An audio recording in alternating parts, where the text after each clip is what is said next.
Okay, I should start, I guess. Without further delay, we have a wonderful cast of panel speakers here, and I'm sure you are most eager to hear their thoughts on this particular topic about global mindset. So right off the bat, let me clarify the simple definition of a global mindset. We have been talking quite a bit about it. It's basically to get outside of one's base culture and understand that there is no universally correct way of doing things. With that being said, I do want to bring into perspective of who actually put this into our DNA.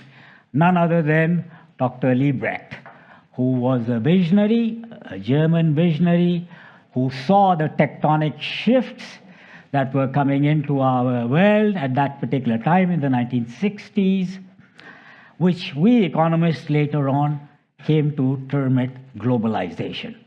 And he prepared us, or he felt that it was needed that we start taking the steps to prepare our students, our future generation, into being inculcated so that it becomes a very natural thing. Let me start by sharing, if I may, a little bit about my own global mindset experience. I have done business and started business in 6 different countries. I speak 6 languages. I have 3 nationalities. So before you write me off as somebody working for the undercover agency, which was perhaps the norm during those days, I mean, with this particular type of profile, I'm just an ordinary professor, and this is truly today just the norm. There are many of us like me and our distinguished panel members here. So with that particular note, I do want to introduce my panel members here right away so that we can get started on our discussion on this particular topic, which we will share from their perspectives. So let me start with Dr. Myryam Benraad. She's our global chair for international relations and diplomacy, teaches in Paris. She's a political scientist with a PhD in political science and international relations from Sciences Po, as the Paris Institute of Political Studies is also known as. Focuses on Middle East, very important area of discussion these days, and is teaching geopolitics and international negotiations.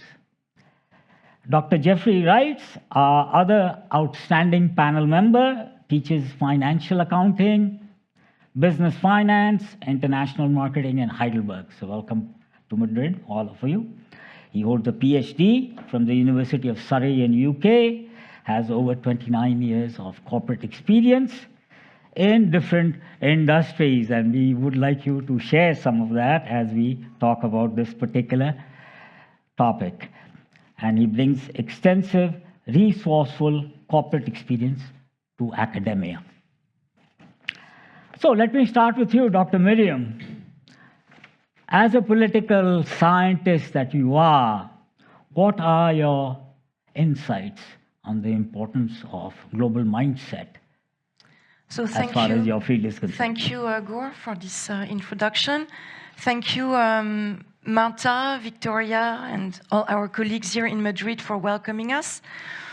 So we said yesterday when we met that this wouldn't be a lecture, but we'll keep it as a conversation. But since I was invited to talk about the 60th anniversary of Schiller, I took some time to reflect on the university's history, on the university's inspiration, and I did not read all of Schiller's letters that had been compiled and published at the end of the 18th century. So I don't know if some of you had the opportunity to read some of his letters on aesthetic education, but I'm just going to share some reflections that this reading inspired me, which I think are very relevant to our discussion on what we name a global mindset, and more particularly the notion of mindset. So what I found very interesting and in a way, retrospectively in line with what we do at Schiller is this whole emphasis that Schiller laid on the notion, the concept of sensitivity. Understanding the sensitive in the name of freedom and emancipation of the mind. So this is really what we do, by talking about the development, the elaboration of a global mindset for our students. We want to emancipate our students. I think we want to make them understand that education is about becoming a global citizen, as you rightly said, Martha. And Schiller was a global citizen. He was a traveler. He was a proponent of a new enlightenment. He was very cosmopolitan. And I think this is really what we do. Another interesting idea that I thought was in line with what we do, and again, retrospectively, because I was surprised myself by what I read and which gave, I think, some continuity some continuity to what Schiller has been doing since its foundation in the 60s. The whole idea of not opposing, but reinstating human experience against what Schiller named the tyranny of rationalist thinking, of reason. And this is really what we do through what we name experiential learning. I think we need to give some very concrete meaning to our experiential learning model. We do want the students to experience existence in many different ways. When we work on case studies, I use, for instance, case studies through our partnership with Harvard Business Publishing. We work on challenges. I use a lot of outdoor learning. We go to art exhibitions in Paris. And by doing all of this, we are again, I think, opening the heart of our students to what it is to experience the world, to experience diversity, cultural difference, to experience the other at a time, as you mentioned also, Marta, in your introduction, of growing conflicts, growing violence, growing intolerance. We want them to be travelers, and I'm going to end on this question by this. One of the first exhibitions we went to with my students in Paris, it was still in the middle of the pandemic, was an immersive exhibition on travelers. What does it mean after the pandemic to travel again, to discover the world again, to re-embrace the world? And this was really a successful visit. I was very happy. That inspired them, and I think this is really what Schiller's philosophy was. Reinstating, rehabilitating the heart, the sentiment. I'm going to elaborate further if you want afterwards, but against what it would be to study in a very theoretical, reasonable, very dry way, and this is not what we do here. So I'm glad that we're serving this purpose and this philosophy. Thank you. Thank you, Dr. Myryam. Dr. Writes, you come from the background of finance, and the world has seen quite a few financial crises. The last big one was the Lehman Brothers moment, which brought a practical financial meltdown. What do you think we can learn out of our global mindset? Could we have made a difference if we had applied some of that in that particular situation? Right. I think we need to be somehow able to instill into the student the fact that there is a sort of a neoclassical German business philosophy that tends to suggest that you think local, but you act global. But these days, the convergence is that you think global and you act global, right? So what is evolving is the reality that most of the economic systems are interconnected. So whatever happens, let's say in Washington, tend to have a sort of a trickle-down ramifications, let's say in Europe or other parts of the world. Having said that, you need to also consider the fact that technology is having its massive play in terms of how we understand global perspectives. So it is very important for the students to understand in their role as future leaders to be able to pick up those, let's say, mindset, to be able to manage, let's say, multinational organizations.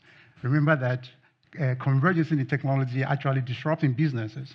Can you imagine what has happened to companies like BlackBerry, Nokia, Kodak, yeah, what happened to them? You could see that technology has really caused the disruption for them. So to really answer your question, I think it's a very complicated or very complex sort of question, but putting into the concept of what we are doing for our students here, I think it's always better to instill in them that mindset of catching up with technology. Yeah. Very good. Thank you. Back to you, Dr. Myryam. So, Professor Writes brought up a very interesting idea about global mindset as applied to companies. Your forte is more political institutions, issues like global security, which are on our front burner today. Would you be able to give some examples through the current situation and walk us through some of the current crises that we face politically, and how would such a mindset kind of help us to perhaps understand different points of view, which we seem to not be able to do so comfortably? And what kind of tools from political science do you think we can apply over here in this context? So I'm going to further elaborate on my reading of Friedrich Schiller, since I decided to talk about this.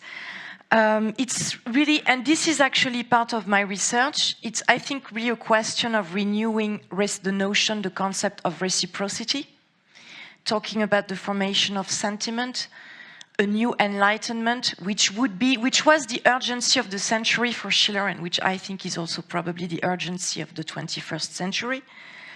How do we make sure that we can make reciprocity meaningful again? And this is the basis of international relations. This is the basis of international cooperation. This is the basis of struggling against the current disruptive waves that affect the multilateral system, that affect our means to address a number of crises or conflicts that are more and more violent. We are seeing this quite clearly in the Middle East, of course, in the past month. So what do we do? I think we have to start maybe at a lower level. I was talking about our students. Our students have become persons. It's another important notion that Schiller puts forward. He thought that individuals were becoming persons through experiencing the world. And again, by making sure that you can promote notions like and values like benevolence, empathy, care, the compassion you can show also to others.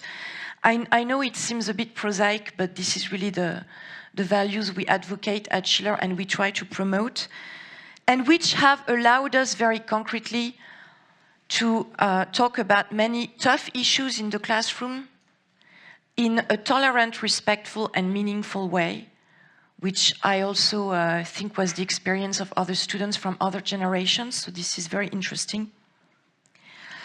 And making sure that the global educational model that we are promoting means the wholeness for students. But what I mean by that is being able to express their minds, to express their ideas, to do that in a safe space, which I think we also ensure to our cohorts. And being able, within the classroom, I will stop here, so on a micro level, to experience what diversity is about. And this is a daily experience. I'm sure you have the same feeling. So we start in a way, very humbly, very modestly, by shaping global citizens, persons, to use a Schillerian notion, that will then embark on different careers and be able to address very positively these challenges. Thank you.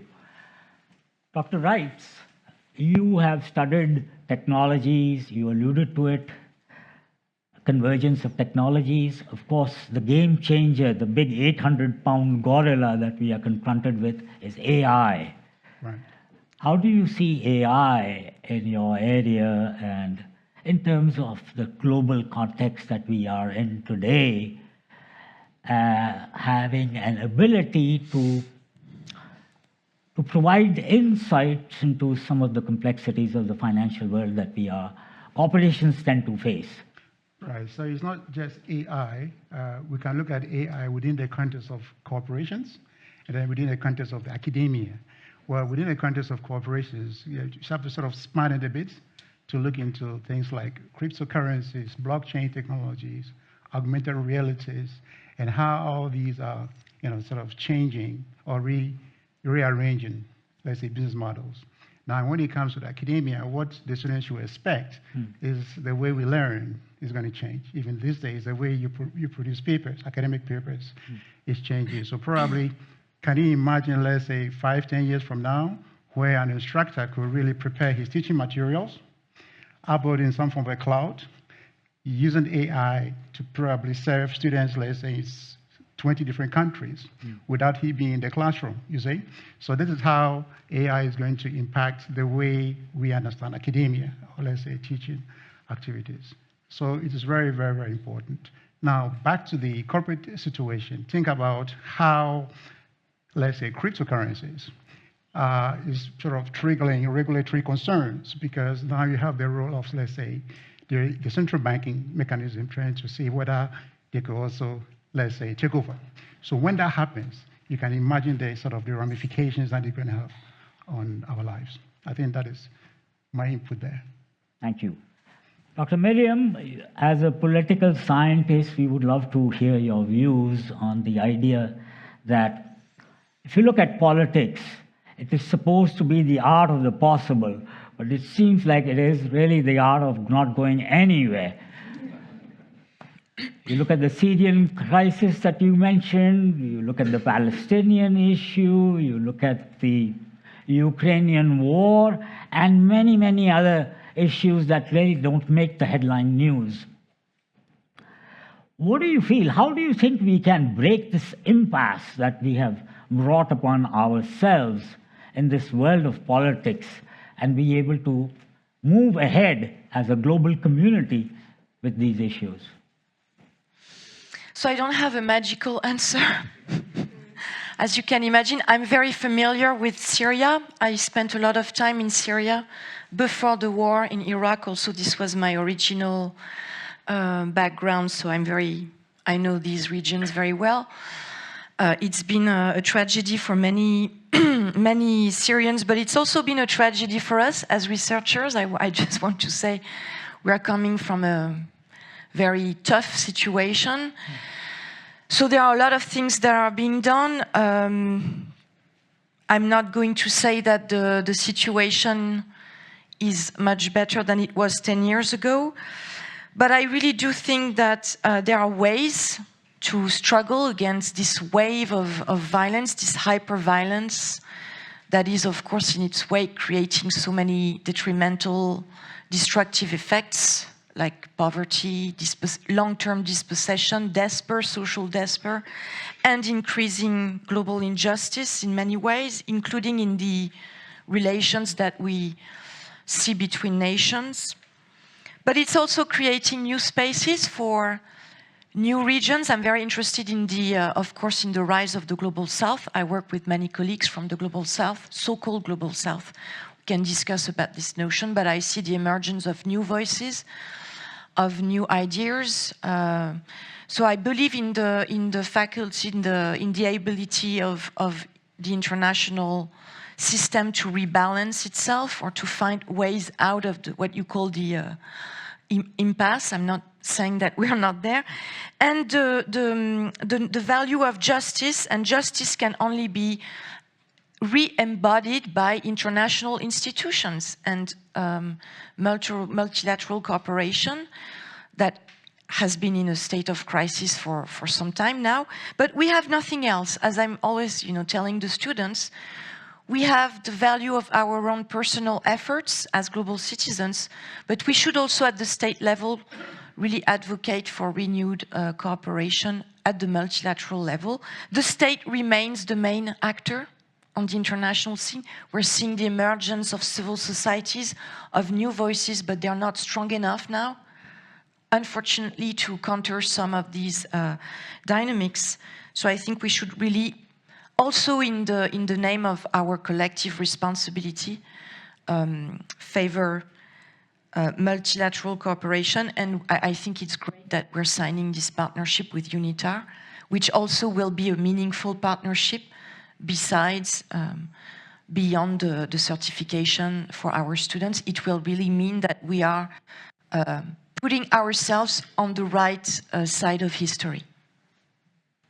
If you look at, Dr. Writes, at the various markets that we have in our globe today, in our world today, the financial markets, the bond markets, the currency markets, they all seem to function well because there are clear rules of the game that have been established globally.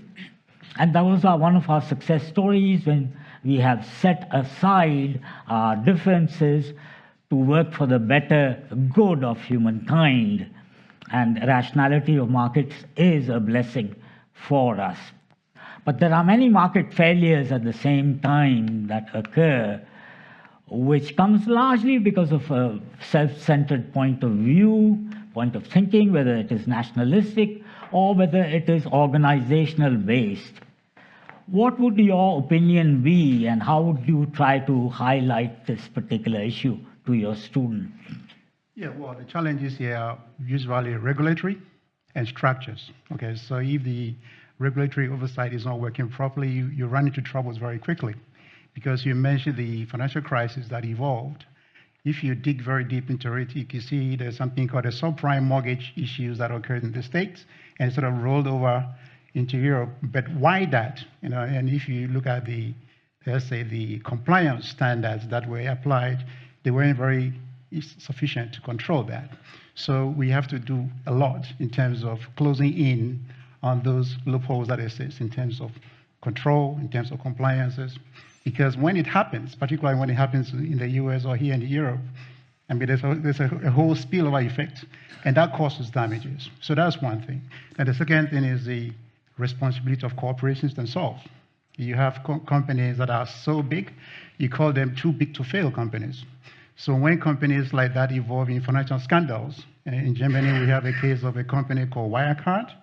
In the US you have examples from companies like Enron, WorldCom, Halliburton, Tyco. So when those companies get into those troubles, it tends to cause the loss of wealth for all of us, for investors. So when the regulatory framework is not working, then you have those issues. So in our, let's say, teaching, you try to also draw that awareness for students, particularly ethical concerns.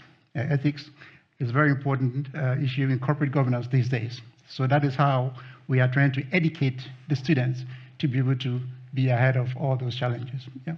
Thank you. Very interesting. Coming back to you, Dr. Myryam, I would say that the sense of social justice is one of those values that we at Schiller like to have, and it is a feeling that we feel that everybody should have. But if you look at our examples going back to the world, there seems to be a dilution in how we define social justice, in terms of how we view it, and we apply different standards to different situations that are not sometimes universalistic. I understand fully well that you need to be practical at the same time, and what could be applied as a sauce to the goose may not be applied as a sauce to the gander, as they say. There has to be different strokes for different folks, but is there a medial path that we can pursue using our global mindset as a compass to kind of guide us forward in this issue? Well, I think it's a very complex issue because, as you said, we are between universal values and cultural considerations. At the same time, I think we're achieving this sense of global justice, or we are addressing this issue, the search for global justice, on a very concrete basis within the classroom. So I'm not going to elaborate further on grand ideas and what we should be doing at the international level. We do it with the students by discussing very important issues like global conflicts. We worked with my students on the question of the search for global regulation in very different sectors, AI, but not just AI. We talked about many different, the financial sector. We discussed the environmental challenge, and how do we reach global standards that will be agreeable to all nations. This has everything to do with justice. For instance, we haven't really mentioned the environment so far, but talking about environmental challenges, we will have to reach at some point collectively an agreement about global standards, what we all can do and can no longer do. And so this was a discussion in the form of a case study. So I was not at the center of the discussion. The students were. They worked on this Harvard case study. They read a text. We watched many interesting videos, interviews by leading experts in their field, and they had to reflect on what could be done to reach global norms, global standards, speaking of global regulation. And justice was, of course, between the lines, the main idea. And the main, so the main challenge, the main objective, and the main ideal, going back to my Schillerian reflection. So we do it on a very tangible basis. I don't think we should be too pessimistic. The world is not doing great, but we are at our level contributing to this new enlightenment that Schiller was calling for, as again, and I really think it's a master idea, as the urgency of the century, which I think is also the urgency of our century. Thank you. Dr. Writes. Dr. Writes, Dr. Myryam has shared a very good example of how the idea of a global mindset is brought into the classroom via case studies. And I know finance and economics type of courses also lend themselves to this type of thinking. Would you be able to share with us something specific that you do in your class that kind of gets students to kind of understand that the problem doesn't really lie in the hand of one single actor, that there are multiple actors behind it, and that we really need to get everybody behind in order to find some sort of a path? Right, so I think the beauty in terms of what Schiller is offering is the fact that most of the instructors have corporate experience. So they bring that to the table. So in this case, it is a different thing if you are walking students through the theories, right? And if you can blend that with practical experiences. If you talk about balance sheets, what is that really? So how does the balance sheet look like if you are working for Tesla? Or how does it look like if you are working for Apple, that sort of thing? So in my case, because of my engagement with Verizon, where I work, and also the European Central Bank, I'm able to pull real cases from those two companies and introduce them in the classroom. So that really an added value, and they tend to appreciate that a lot. Thank you.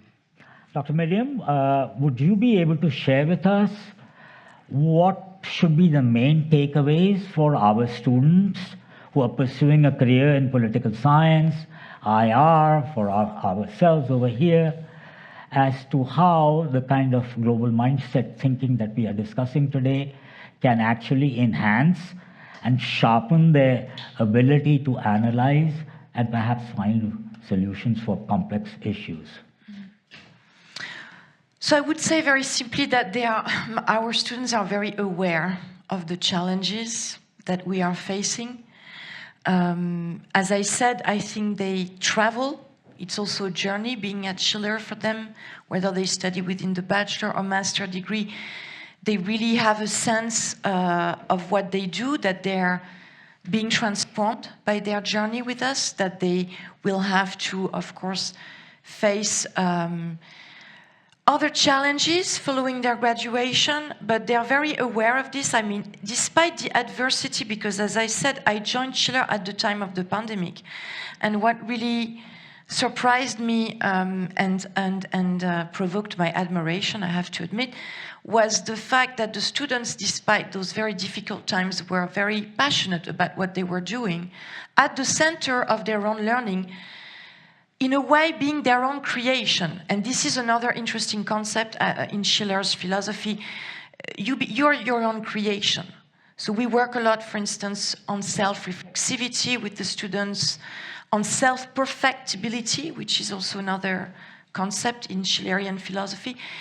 And they take the center stage in the end. So I'm not really worried. I've always been very confident, actually, in our students, because I see them grow as persons. I know that they can have their anxieties or their uncertainties, but at least as pedagogues and teachers, we're doing our best to accompany them in this journey that should remain their journey. And this is also, I'm going to end on this point. What we do, which is unique at Schiller, is this student-centered approach. We are not here to lecture them, going back also to this question of the tyranny of rationalist reason. I'm not imposing anything on them. We're in a conversation. They're, experiencing the world their own way. They're creating themselves as, again, their own creation in many respects. So we are accompanying them, and this is something very unique. If I compare the modes of instruction that I knew in other institutions and what's being done elsewhere. So I think Schiller offers a unique educational model, and I'm glad that we're taking it to the next steps. Thank you. Thank you. Dr. Writes, coming back to you, we have, as a civilization, global civilization, reached a fairly high level of sophisticated global thinking. We eat foods from different parts of the world. We watch content from different parts of the world. We interact with people from everywhere.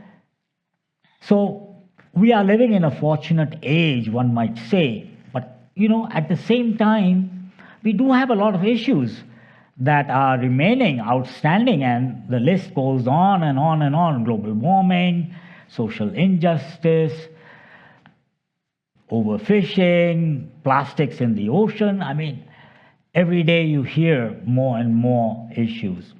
And in the world of finance, the similar story. As Warren Buffett once remarked, that the next weapon of financial mass destruction are going to be derivatives. So there will be another crisis, no question about it, but where is that crisis going to come from? We don't know. So I would like you to kind of take a look at the crystal ball in your field and kind of suggest to us what we can do as a society and for our student body, as what we need to have taken away so that we can try to avoid these mishaps that seem inevitable. Yeah, I think from the students' point of view, the takeaway should be that certainly they are all training themselves to become leaders, right? And leaders, you carry with you a lot of responsibilities in terms of decision-making that drives the future of companies. So within that context, you can always look at what we call the disruptions in business processes. Some of these disruptions are good, some of them are bad. Yeah, let me give you probably 2 examples. There is a concept of something called the Skype effect in the telecommunication industry. Well, until then, you have these companies measuring or quantifying their profitability based on voice traffic, right? Until there was the convergence in something called VPNs, which means virtual private networks. With that came in the ability of consumers to use things like Skype, things like Zoom, things like Teams, to be able to communicate. So all of a sudden, there was a massive drop in the voice revenue, and that is the end, so to speak, and they've never recovered. So you see how you sitting on the fence for so long, if you're a manager, could really drive you into problems. So if you take that example and you replicate that into other industries, I think it is very, very true. And initially I mentioned the case of BlackBerry. Yeah, it is pretty much something similar. So the takeaway here for the students is that somehow you always have to manage your companies by being ahead, or at least getting sort of focused on technology, because that is what is changing the world in so many ways. So to re-emphasize that, I will give you another example. Think about a Schiller student that at the age of 18 joined Schiller.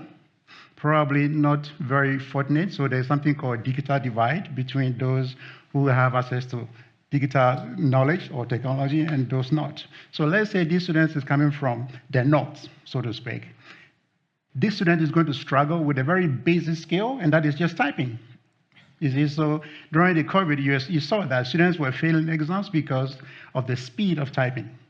So the way Schiller is providing students with digital knowledge is really very good, because you do case studies, you do exams online. So by the time you get into the corporate world, you already, is very savvy in all those basic skills. Because in the olden days, typing was a vocational training skills you need to really acquire to get a job. Yeah, but these days it becomes part of your studies, academic studies, so to speak. So technology is key. I can't stop re-emphasizing all the time. So students need to really stay awake and ahead of it all the time. I'm going to ask a couple of more questions. I think we are kind of running out of time. Last thoughts that you may have, Dr. Myryam. Correct me, please. I would be most delighted if you can correct me as wrong, but political science, diplomacy as a field, that we feel that the general perception is that it is a staid, non-changing field. The actors are changing, the events are changing, but the doctrines remain more or less steadfastly similar. Hasn't global mindset allowed us to become any different? If you speak about the theories and doctrines, at least what we do here at Schiller is also offering students the choice, in a way the intellectual choice. When I was speaking about, the students becoming their own creation, they can, we do not impose any doctrine or any way of thinking on them. They have their preferences, they go through their own, as I said, intellectual journey. Then going back to the beginning of your question, things have changed a lot, and at the same time, yes, we can have the feeling sometimes that they remain quite the same, but it's also the value of going back in history. We have quite a few courses on history itself, but also international relations in historical perspective, which I think at a time of disinformation and post-truth more generally also provides our students with the tools of bringing more depth into their reflection on what's going on, and by that making knowledge more meaningful. So I really believe in the value of history. I'm not saying we should be imprisoned, trapped by history, but I think we should consider things through this prism, and we do it at Schiller, but again in a safe and open space. Our instructional modes are not imposing anything on our students. I'm saying this because we've seen a lot of debates and discussions in other universities on many different questions, which I think we have preserved ourselves from by keeping this Schillerian, tolerant atmosphere in place and fostering these values. Thank you very much. Thank you. Your call, Dr. Writes, final words on where do you think we are going in your particular area? Does global mindset thinking should change in any way?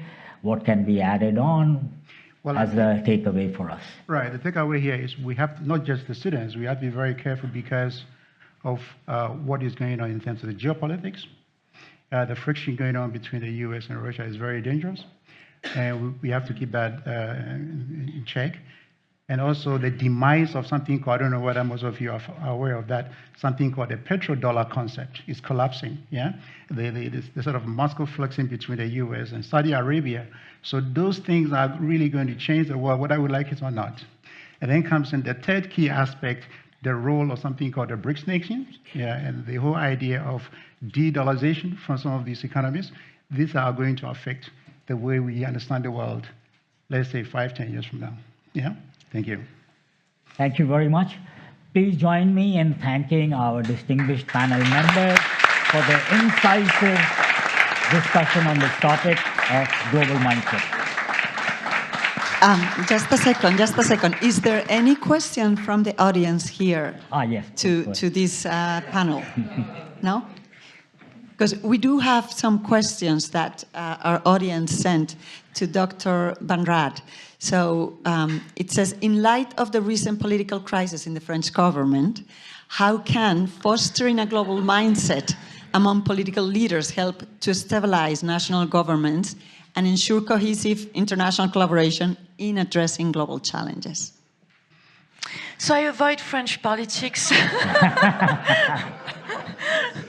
I'm much better at addressing other issues these days than French politics.